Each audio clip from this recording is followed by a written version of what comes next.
Okay. Good morning and welcome.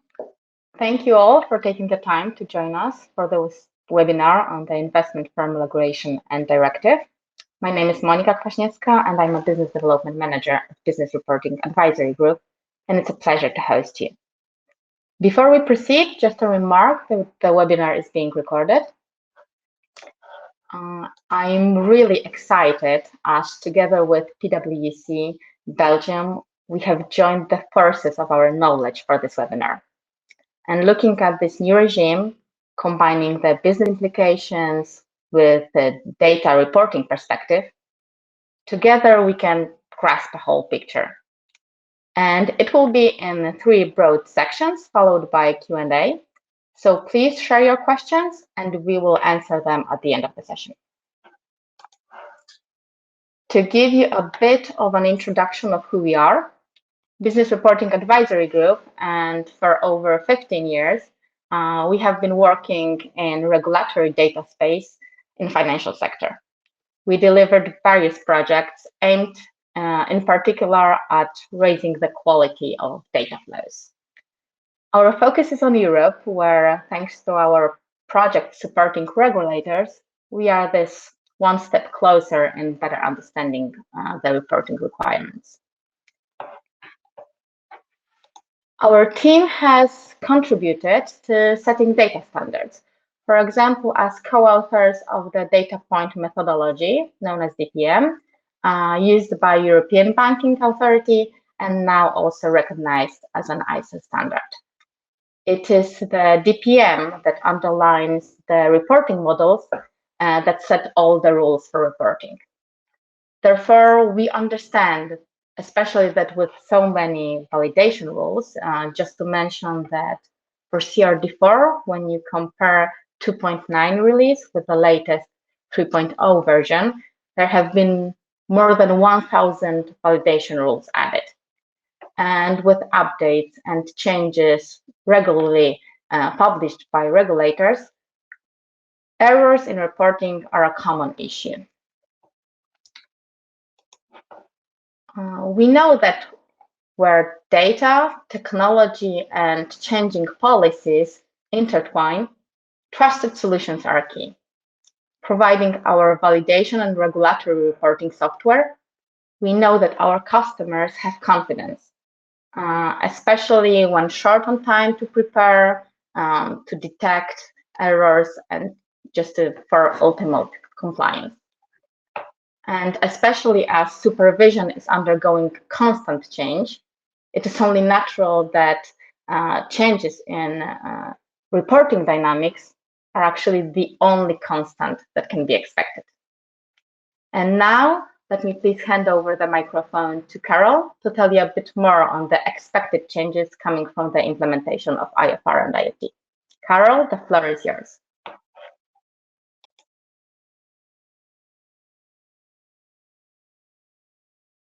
Monica. My name is Carole Leverny. I'm a director with Risk and Regulatory Services for Financial Institution with PwC Belgium.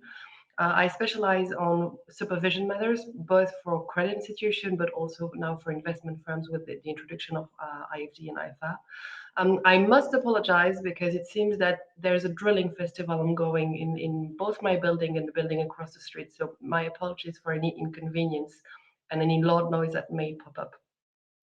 One thing I would like to also mention is that my colleague and I are indeed based in Belgium, but we work very closely with the PwC network. And so would you have any specific question from transitioning from one specific national regime to the IFD, IFR? Feel free to ask the question and we can definitely put you in touch with your local experts in your territory. Martijn, I think I will hand over to you now.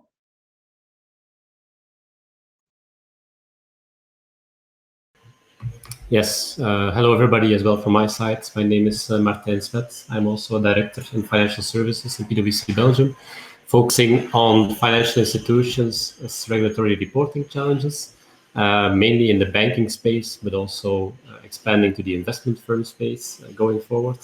And I will be presenting to you later in this webinar our solution called Regulatory Reporting Insights.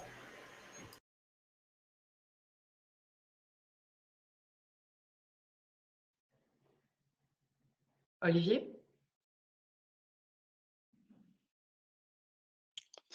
Yes, Carol. Good morning, everyone. That just leaves me. I'm Olivier Duron, working in the risk and regulatory practice of PwC Belgium as well as a manager. And today, together with Carol, I will be going over the regulatory context with you in this webinar.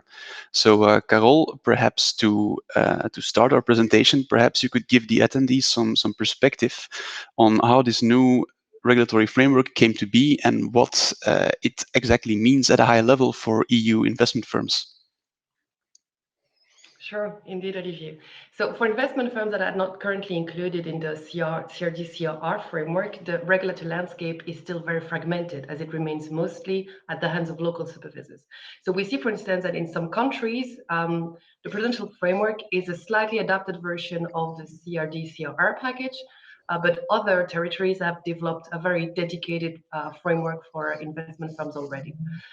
The idea of the EU for the implementation of a common EU prudential framework for investment firms answers to a double logic. On the one hand, they wanted to develop something that was more tailored to the actual risk borne by the investment firms that are not the same as banks. And on the other, they wanted to harmonize the framework in order to allow for some better coordinated supervision and better benchmarking of activities. We also see that over the last decades, the non-bank assets have more than doubled within the EU, positioning the investment firms in a bigger and more important role on the capital markets. Therefore, the EU sensed that there was a need to develop something tailored and fit to purpose for the investment firms. And as we see here on this slide, this reform is quite comprehensive. And we also see that the EBA is on time for the delivery of their mandates in terms of guidelines. And I think we've lost Carol. Oliver, can you hear anything? Because I cannot hear Carol. I can still hear Carol. Okay. Sorry. Okay, shall I get back to it then? Please do. We can see here that the EBA is quite on track with their requirements, and we see that, of course, the prudential and reporting requirements that are let's say, the most discussed and one of the key features, because it's going to be the first and most direct impact on non-significant investment firms. But the reform will also include changes to the internal governance, risk management framework, remuneration policies, liquidity disclosures, the integration also of ESG requirements, which will lead in due time to a fully dedicated supervisory review process and Pillar 2 requirements, which are entirely new for investment firms. So Olivier, that is for the different dimensions covered by the reform, but fit to purpose in supervisory language also means proportionality based on size, activities, and risk exposures. So maybe you can walk us through the different categories of investment firms and tell us more about what it means for them. Sure, thanks, Carol. And you're right. This classification system lays the foundation actually for what investment firms can be expecting under the IFR. Firms can belong to one of three different classes, and this is going to completely determine to what extent the new framework is going to apply to them, if it applies to them at all. Because to start off, the Class 1 firms, who are also known as the systemic and bank-like investment firms, they will actually not be applying the new investment firms framework, but instead be fully placed under the banking regime of the CRR. Now, how do you become such a Class 1 firm? Well, there are actually many pathways. It's pretty complex, and the timing of this webinar does not really allow us to go into depth for each pathway. But what is important to take away is that next to the need for your firm to provide certain specific MiFID services like underwriting and dealing on own accounts, you can become a Class 1 by either meeting certain balance sheet thresholds, which start as from 5 billion and up, or by being a subsidiary firm belonging to a group structure of a specific nature. Note that this last subcategory implies that even a subsidiary investment firm with a very small balance sheet, a few hundred million assets, for example, could become a Class 1 as well through this pathway. You should also know that under Class 1, a lot of firms will be able to transition to the CRR with their existing licenses, but other pathways mean that next to transitioning to the CRR, these investment firms will also have to reapply for a new license, a credit institution license by the ECB. And as a result, they will also become directly supervised by the ECB, just like a large bank would.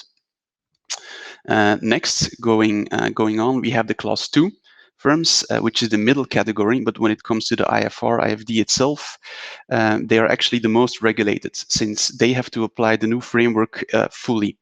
How do you become a Class 2? Well, by matter of exclusion, actually, because if you don't meet any of the pathways towards Class 1 and you fail to meet the thresholds for Class 3, then you become a Class 2 by default.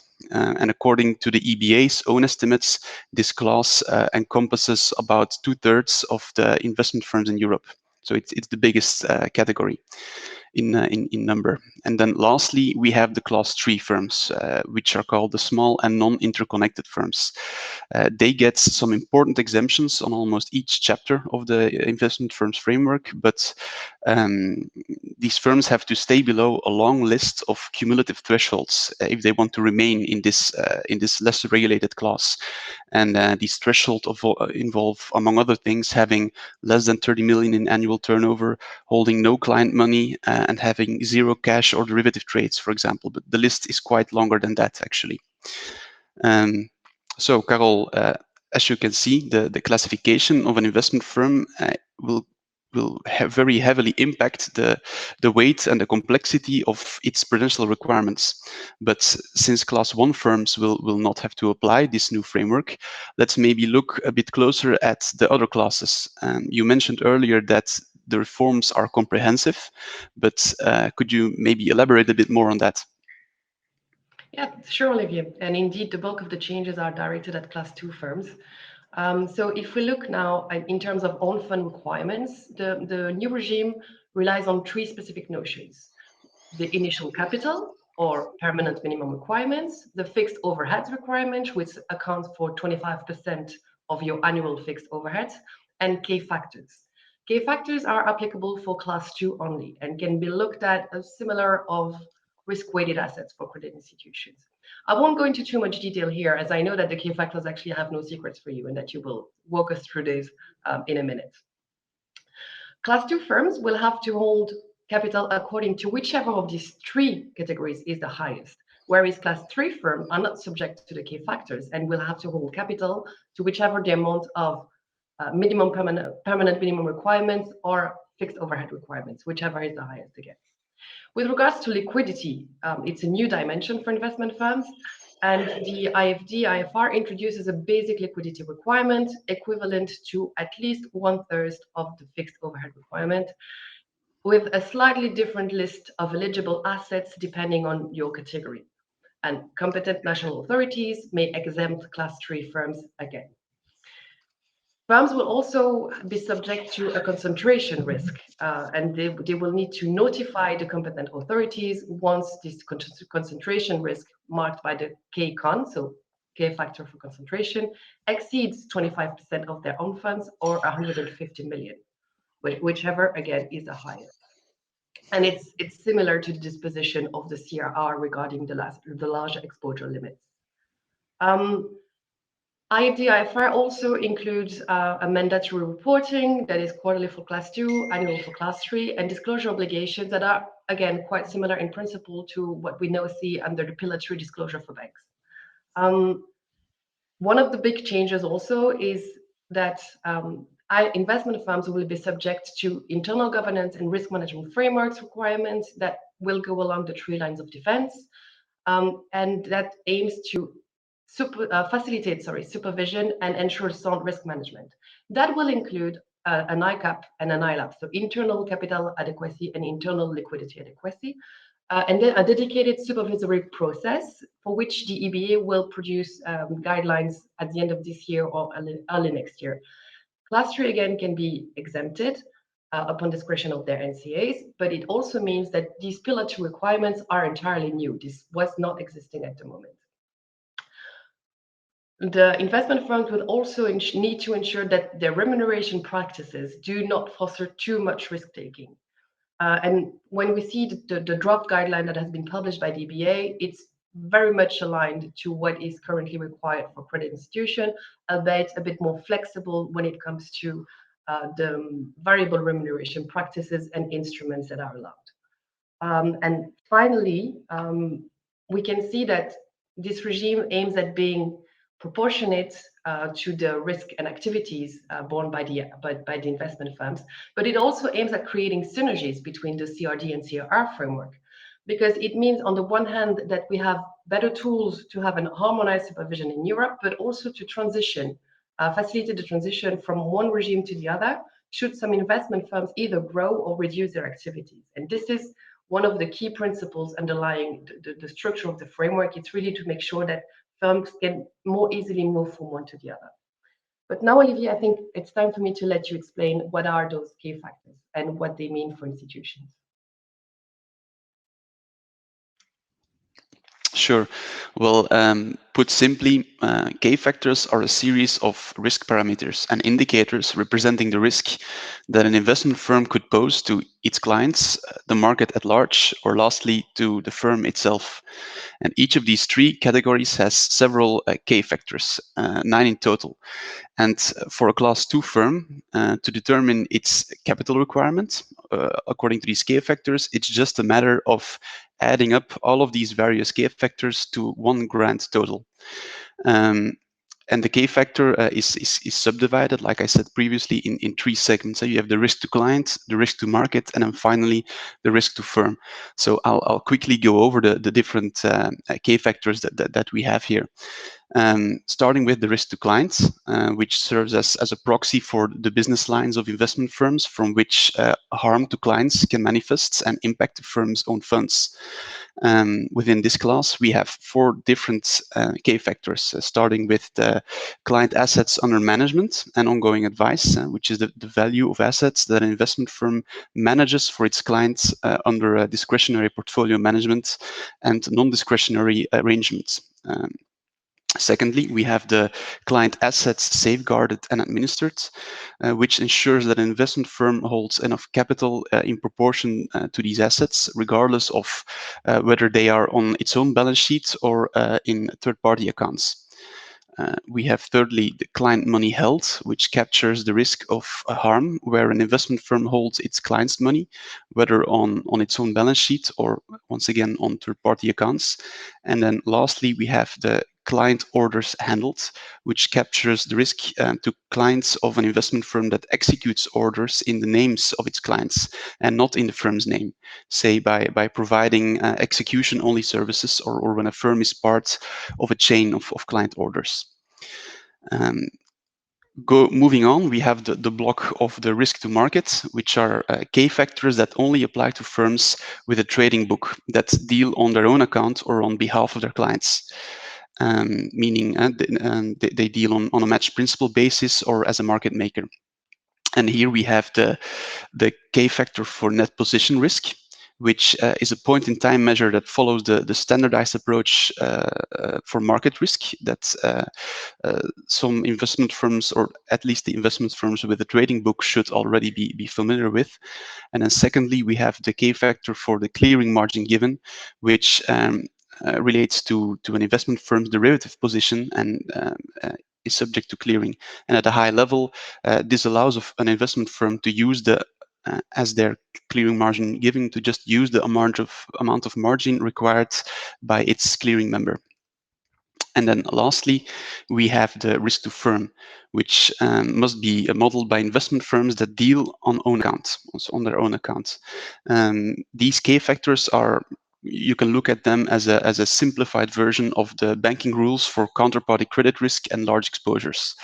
The different K factors here are the trading counterparty default, which is a less risk-sensitive version of the counterparty credit risk rules from the CRR, actually.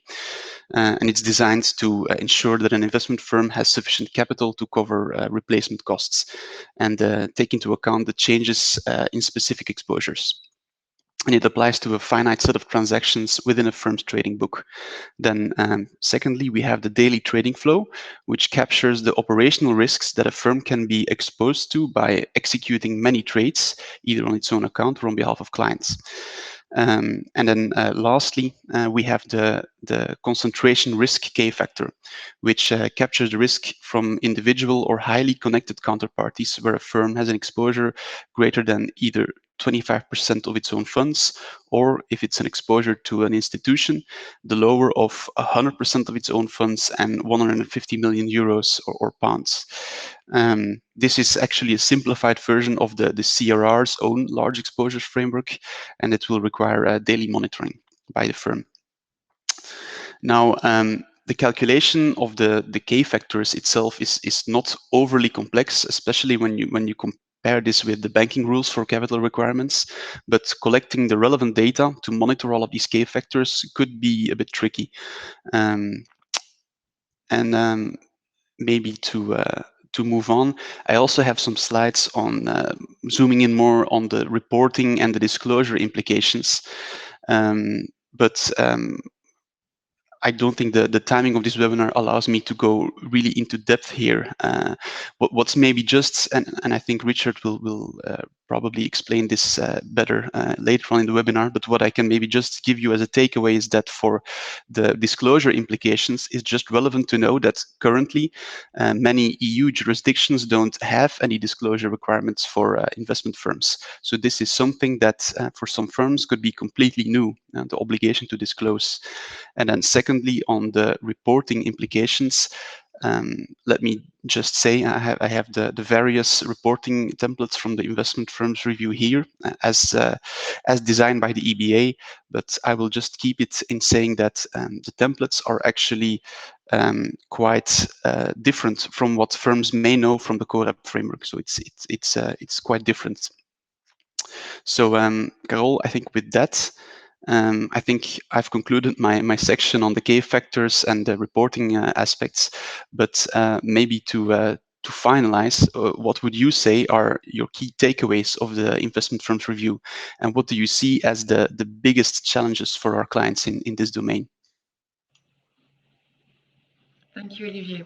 Well, indeed, I would start by saying that proportionality doesn't mean easy. A lot of the changes can have a significant impact on the firms or represent entirely new requirement. As you mentioned, for instance, for the key factors, it's not in itself that it's a complex requirement, but getting the data will be key. And I would invite our clients to perform, if not done yet, a gap assessment to understand where they will fall in, under which category, and whether or not they can already meet this new requirement in just 3 months. One of the key elements here is that the quantitative requirements will have an impact not only on the business, but also on the IT and reporting environment, and mostly on data management and the ability to provide data quality assurance. In the medium term, institutions will also need to adapt their internal governance framework and risk management. And they will need to be ready for a dedicated supervisory requirements under Pillar 2 requirements, which is a new dimension altogether for many firms. And for smaller firms, this might be even more burdensome than transitioning to the capital and reporting requirements, because this also means assessing whether they currently have in-house the right skills and knowledge in order to ensure that they can comply with those requirements. A bit like credit institutions, the qualitative aspects of supervision are expected to be under the focus of the supervisors, because internal governance and risk management frameworks are widely seen as steering tools for organization. And this is where we expect that the scrutiny will come in the future. Obviously, aside from changing your reporting and your capital requirement system, but in the longer run, this is where we expect them to really deep dive and look into. But I see that we are coming to the end of our allocated time, and I would like now to hand over to Rich for a view on what PRAG can provide to investment firms. If you have any questions, feel free to ask them in the chat, and we have a Q&A time foreseen at the end of this webinar, so we will try to answer them at that moment. Rich?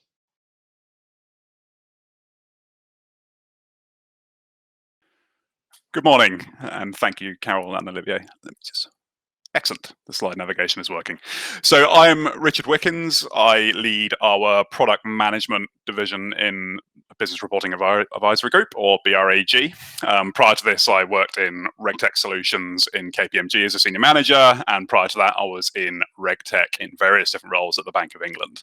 I'm going to talk to you today briefly about what to expect at the technical artifacts level. So that's things like, what the actual reporting framework will look like once it is published.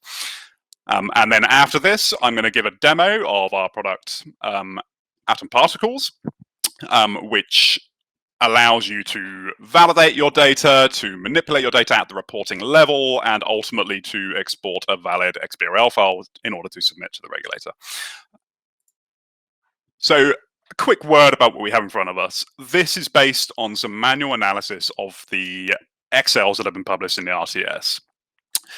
These are not really expected to change. They're currently with politicians. They have been known to change in the past at this level, but they're pretty stable. However, what hasn't been published yet is the actual XBRL taxonomy itself, or of course any of the annotated templates. So these can change, should we say, because sometimes there's a need to go from one to many when you actually create a reportable landscape rather than a policy focused landscape. But this is just to give you some idea of scale. So we can see this is all new templates. These are not the same as the old ones, certainly from the technical perspective, and I can see also from the modeling and therefore policy perspective. It's obviously much more targeted. That is the idea of it. So they've kind of scoped down the size of the overall framework, but actually it feels pretty similar in terms of scoping, because of course, as investment firms, you are only reporting certain aspects of the previous landscape, certain data points within tables, even of course certain tables themselves. So it's still pretty large. We're still looking at probably around 56 technical tables. We're looking at over 2,000 data points, each of which, of course, has to be sourced, and you have to make decisions about interpretation. And there are still things like open rows. So this is where the rows aren't predefined for you. They're based on what you need to report. So this is particularly prevalent, for example, in concentration risk, which is replacing large exposures. Of course, you need to report a row for each threshold that you surpass.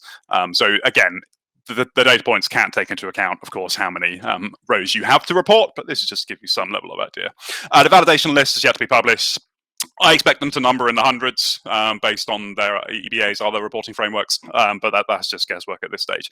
This will be published in June on their current roadmap, so I expect very late June, perhaps early July, we will actually get hold of this, and that's when we, of course, will support it a couple of days after reporting. So just to talk about some of the complexity that goes into a taxonomy. What a taxonomy is basically a series of markup documents, XML documents, and their schemas in folder structures, often running into the hundreds, even thousands of documents. So they basically make up a database out of these markups. There's a lot of complexity in there, but the idea behind products, like Atom Particles, is we take that complexity, we put it under the hood, we make sure that it's valid. We really build toward the standards, we understand the standards, and we get certification from the issuing body, which is XBRL International, and then we just present you with an intuitive interface to do what you need to do, which might be an export-import flow of XBRLs. It might be using Excels to connect to your other processes, and of course the validations to make sure you can actually go through and see what's wrong, if indeed anything has gone wrong. So this is just to give you an idea of what we currently support. We're of course much broader than IFR, IFD. We support EBA, all of their stuff, EOPA, SRB, and also various national implementations. So all of the Bank of England banking stuff, some of the Bank of Spain stuff, all sorts. There's lots of XBRL out there, and we aim to support it all. If there's anything we don't support, we'll happily support them if they're XBRL DPM frameworks. And of course, as soon as this is released, we will support it. Now, getting straight into the demo, just to make sure I have enough time for that, I'm going to share my screen. And there we go. So I'm just going to fire up Particles, which is a desktop application. There's actually no need to install this, so you won't have to go through a process with your internal IT folks, because you just unpack it and you can run the demonstration. sorry, run the application even. And I'm going to go straight into CoRep. Unfortunately, like I say, they haven't released a taxonomy, so I can't demo IFR IFD today. So I can just take you through what the application looks. We can expect it to be really quite aligned as to look and feel. Nothing's going to change massively. So I'm going to just create a new report here and say this is CoRep demo. And you just select your module. This will be simplified. We can expect, I think, around 6 modules probably for the IFR IFD framework. We'll select your entity, whatever your identifier and schema is for your given regulator. This is something you can configure yourself. And we'll just create the report. And so now we have CoRep demo over here in our report pane. And we'll go to our old familiar, capital adequacy. And here you'll see a familiar looking sort of template style. So we take how the templates are published and we implement them exactly like that in this application. And we can enter numbers if we wish, if that's how we want to do things, no problem. Save that down, and then we can export. So first I'm going to show you that you can how you can export to the templates in Excel. So we go CoRep demo. Great. And we can just go, I'm just going to export them all for the sake of this. And of course, it integrates with Windows, so you can create your own file system. You know, you can call it E1 if you wish to version, sort of thing. And on exporting, it won't take long. It'll just write out all of the tables as you would expect, as they have been published, so that then we can manipulate data in Excel. And that includes, you know, writing formulas up, adding sheets to the Excel, so you can connect it to any database solutions you might have, this sort of thing, and then we can re-import it, and I'll show that now.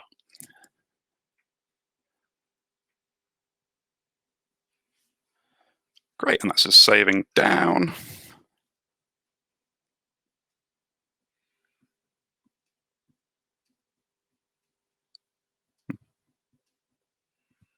Doesn't usually take this long to save in Excel, but such are live demos.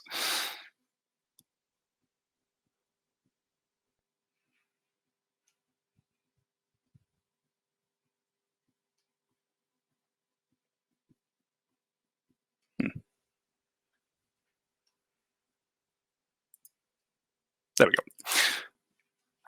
And then we can just open the export location, and here it is.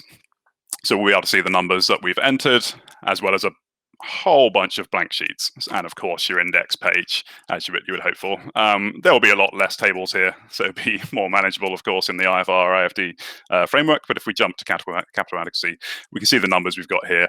And if we just add a couple of zeros to these to demonstrate that I can make changes, and let's just say we want a nice 90,000 down here, and of course we can go into other.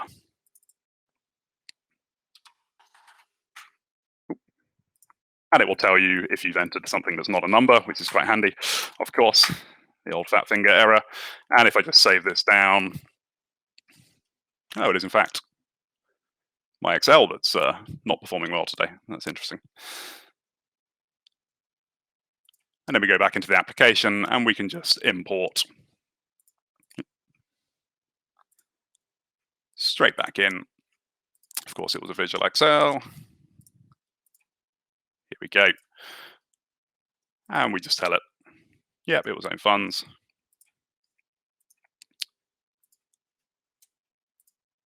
Perfect. And then it should quickly import this. And what will happen is we'll have a new report over here. Now, what I arguably should have done is version this. So when I made changes to the Excel, of course, I can version it by saving it as a new file name. And that's what most of our customers prefer to do. So they will do the version controlling outside of the application. And then, of course, it's present in your report management screen here. So if we close this down, we now have a new instance. We can open it up and see the changes that we made. And of course, if we want to go across, we can see that. So that's the typical workflow that most use. So now I'll just show the validations. And this, of course, is a sort of primary value add. They can be pretty tricky to understand at times, and it's unfortunate that oftentimes institutions need to have that kind of the knowledge of the EBA syntax. So what we try to do in this application is make it so that you don't need that knowledge, and you can quite intuitively understand what's gone wrong when you fail a rule. So you highlight it.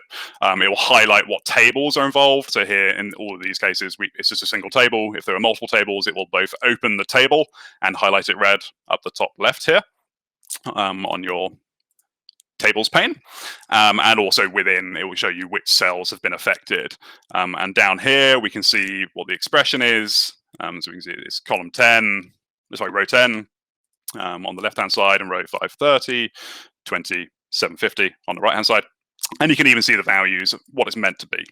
Why is it failing? Well, it's failing because 50,000 does not equal 70,000 plus 0 plus 0. So if we change this to 70,000, down, we revalidate, and that particular rule will disappear.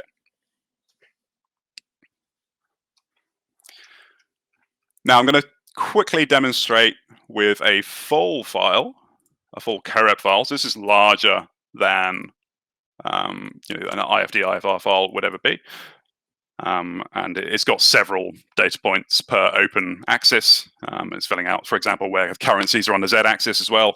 It's filling out multiples there as well. What we have is a data point list. This flattens the data into one tab in Excel, and it's typically used to sort of improve automation. So if you're trying to connect to systems, this is quite a nice way of doing it, because then you don't have to deal with multiple tables in Excel, which is nice. Move this down, and hopefully Excel behaves a little bit better on this one. I would expect it to. If my performance issues were based on Excel, where there's only one table, this should be a lot quicker than the previous. So here we are. Oh, we have a typo there, actually. And we open the export. And we have our DPL here. So to say, that was much quicker. And the reason I'm showing you this is to kind of demonstrate the capabilities of the tool, because this is with a very large number of data points. You can see how quickly that was exported. We're talking about sort of 40,000 data points here. So yeah, an order of magnitude higher than what will be possible with the new framework. And this, like, as I say, this just flattens it. So you can define, so the data point is defined in just a few columns of data. In most cases, it only requires 4, and we can make changes to these that will, of course, come through into the application again. So again, if I just save that, come back into particles, import, data point list, browse. It's already got all the information that it needs. So we can bring this in. And again, bringing in 40,000 data points is not too much of an issue. So the idea behind particles, as I say, is to try to make it as simple and intuitive as possible, because I've already demonstrated most of what it does. Of course, there are bells and whistles. Time doesn't really allow to go into a detailed demonstration. Anything you would need to do is possible from an XBRL perspective. So there are more advanced functionalities around things like filing rules, which, if you know about them, I'm sorry, but yeah, we do of course cater for them. Things like precision, at what precision the validation rules trigger. We do allow for customization of things like that. Great, so that's imported those data points. And here it is. If I remember where I made the changes. There we go. So we got our 1 and our 100, which is made, which are the changes we made. And penultimately, of course, I need to show that this does indeed export XBRL. We'll go with the full one. And here, you can, if you click select, it will go through and it will check what you actually reported. Filing indicators is what I spoke about earlier. Hopefully you don't need to know about this. Most people don't. we deal with it automatically. If you've entered data into a table, we file it for you. If you haven't, we won't. This is the full file, so it's all filed, but we can, of course, switch any of them to not filed, and it will say, actually, we don't report that, which can be important for validations, but as I say, if you don't need to know, that's great. Try to keep it that way. And so we'll just export this to here. And the XBRLs export pretty quickly, even when they're going to be very large files, which this one is. It's very performant. We've really focused on the performance aspect, just to make sure that I'm not wasting your time. So what this is saying is there's a bunch of duplicated data points, which should be defined the same but aren't in this report. It's not going to stop you from exporting, but it's saying, look, this has happened. That's kind of expected because I've randomly generated the values in this. So I would expect many, many warnings. And here it is, the V1. I'm not going to go into details of this, but just to prove we have an XBRL file. This might be a mistake because it's a huge file, and my Notepad++ is going to really hate this. I've got 3 minutes left of this demonstration. Are you going to behave in time, Notepad++? Possibly. Let's do a quick size check. Yeah, so it's 26 megabytes. It has opened it. That's good. And this is our XBRL file. This is all the filing, the tables you can expect. And as I say, it's a very large file. It's 452,000 rows. So that's why Notepad++ took a little while to open it there, but that's no problem. And of course, it is possible to import from XBRL as well. So if you have any other solutions or anything like this, and you want to bring in past submissions, it's quite possible to do so. You just do so using the same method, and again, it's pretty quick. There are several things on the roadmap to quality of life improvements, particularly with XBRL. We're looking at batch importing, so you can create a container in this software where you have multiple XBRLs in. And the one final feature I want to talk about is that you can have it so that Particles connects to our API. And all it will do is it will download the new taxonomies when they are available. This means that typically you don't have to install a new version of the software, or you don't have to unpack a new version of the software, I should say. And that this just happens automatically. It will inform you when you start up Particles, hey, there's a new, we call them containers, available for EBA co-rep. Would you like to download them? You click yes, and it will just download them from our API, and they'll be available for you to create instances out of. So we of course also send you release emails to remind you, but we've tried to make it as smooth a process as possible for you. And on release of new taxonomies from the regulator, we are really quite fast. This is because we have clients in the public sector. Of course, regulators and central banks need to implement this really quite quickly after new updates. So as a filer, you benefit from this kind of very quick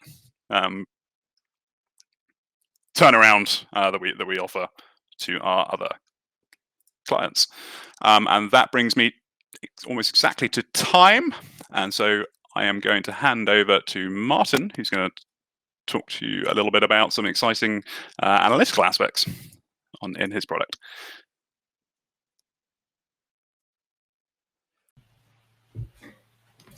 Thank you, Rich.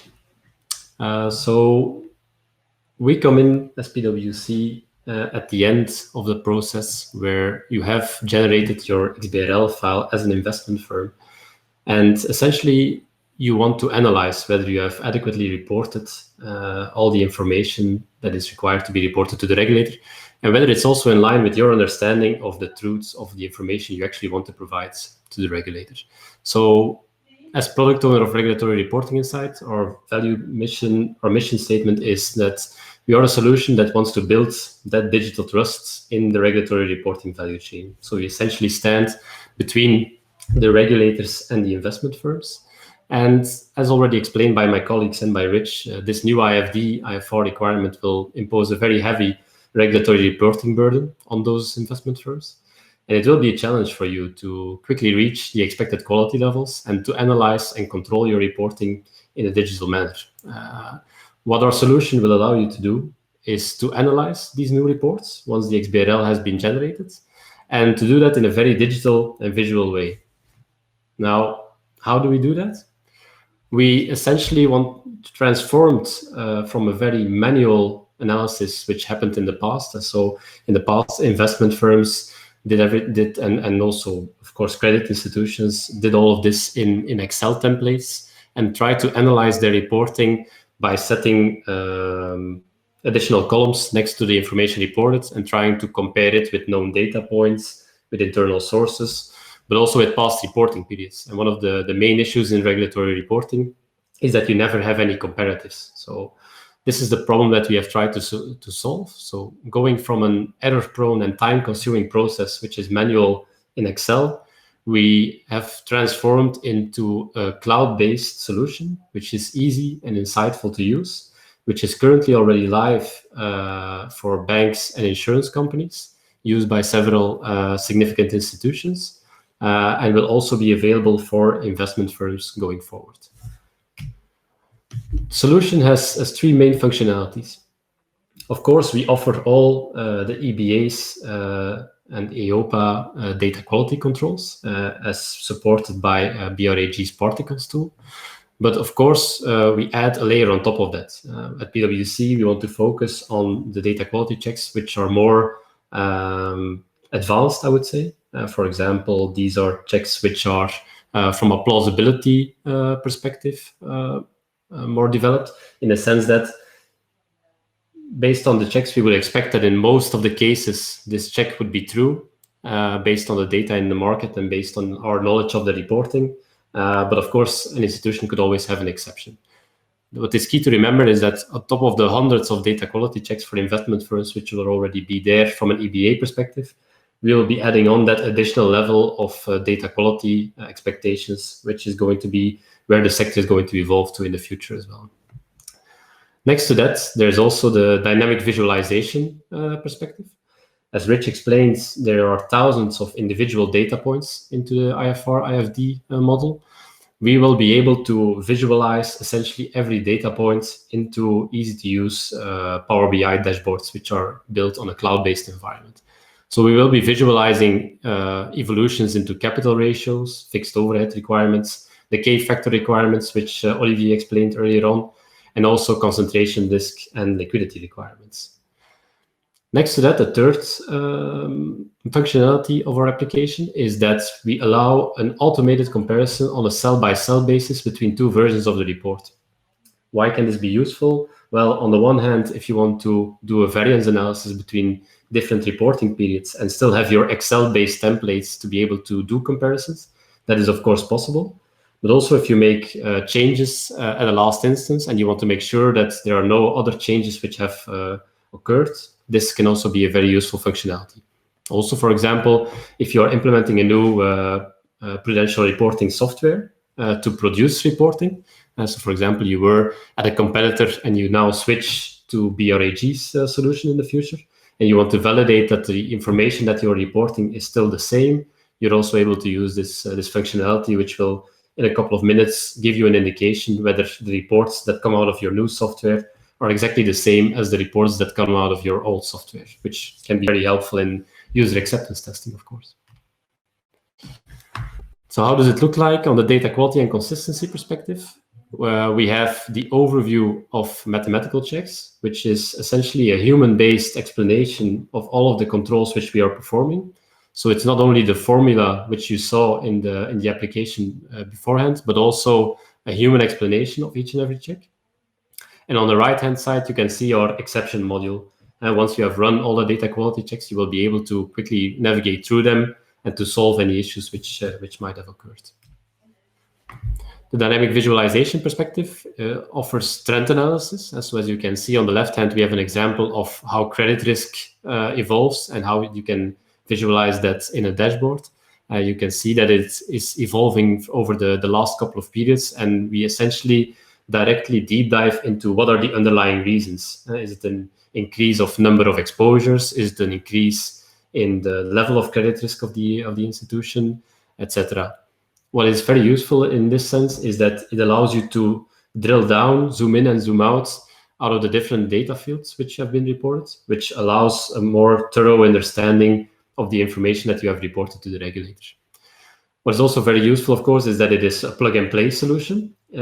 If you drop the XBRL into our application, these dashboards will be instantly available, meaning that you will not have any rework manually if you want to use the dashboards for presenting the information to a management board or to explain certain changes in your environment to a regulator, for example. And then, of course, we also have the automated comparison. We allow the comparison to, on the one hand, happen on a cloud-based perspective, so online on the website with dynamic filtering capabilities. But we also have an Excel-based functionality, where on the right-hand side, you can see that in this functionality, you are able to compare the first version and the second version of a report. And very visually, you will see the changes in the report, marked with green for positive changes and red for negative changes. So what is, to summarize and to close down my section before we go into the Q&A part of this webinar, what are our main benefits? Just as a reminder, on the one hand, we are a trusted partner for both financial institutions and for regulators. We are in the middle of the ecosystem.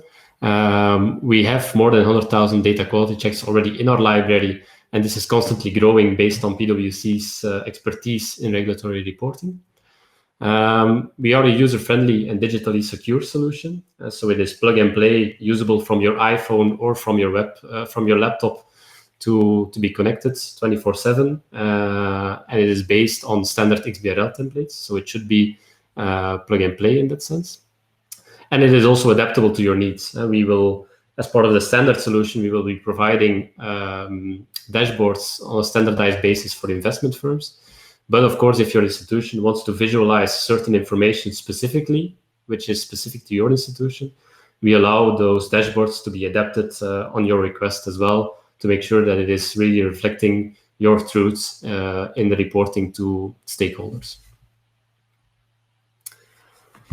If you have any questions at all on IFR, IFD, be it from a regulatory technical perspective, interpretation questions from what the IFR, IFD means for your institution, or whether you have technical questions as to how can I best prepare and analyze for this new change in regulatory reporting, feel free to reach out to myself or to Carole or Olivier. Our contact details are again on this slide if you want to capture them. And then I propose we can go to the Q&A section of this webinar. Yes, thank you, Martin. Yeah, we are reaching to almost 1 hour of this webinar, so definitely we should go to this part, question and answer. So please type your questions in the chat, and we're going to answer them.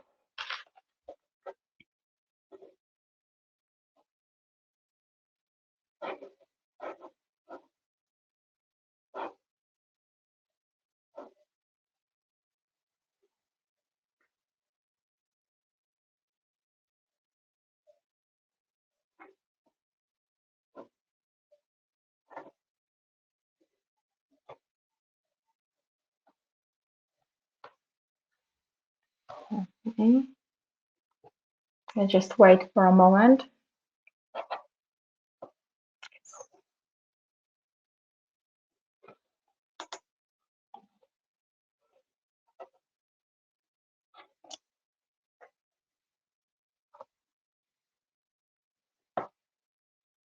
Okay, so we have a question. Carole, perhaps you could answer this, actually, more broadly.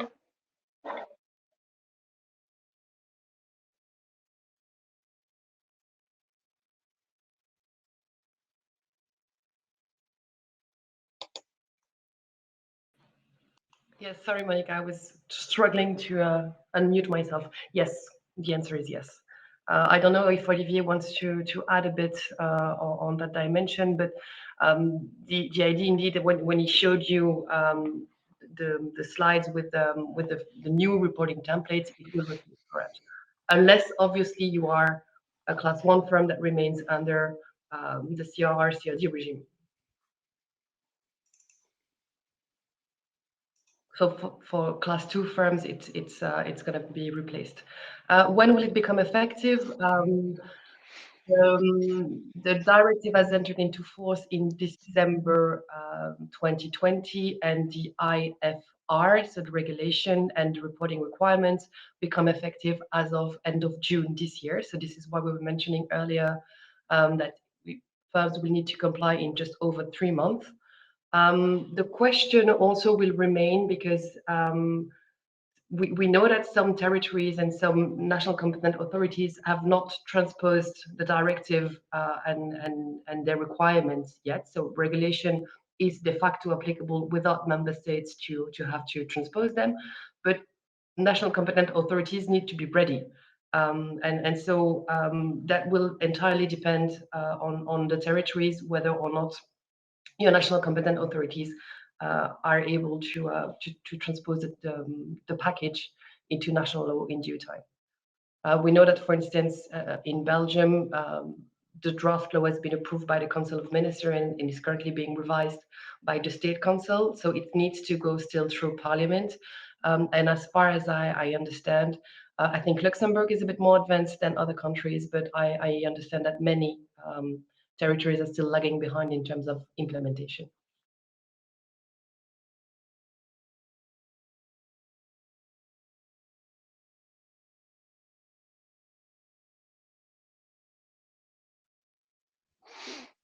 I see that Pooja Gupta has been quite active in the comment section, asking a whole list of questions. I can maybe take some of those. I'm looking at question A for the time being, asking if when an investment firm is not authorized to deal on an account, should it still require to look at the K factor for net position risk?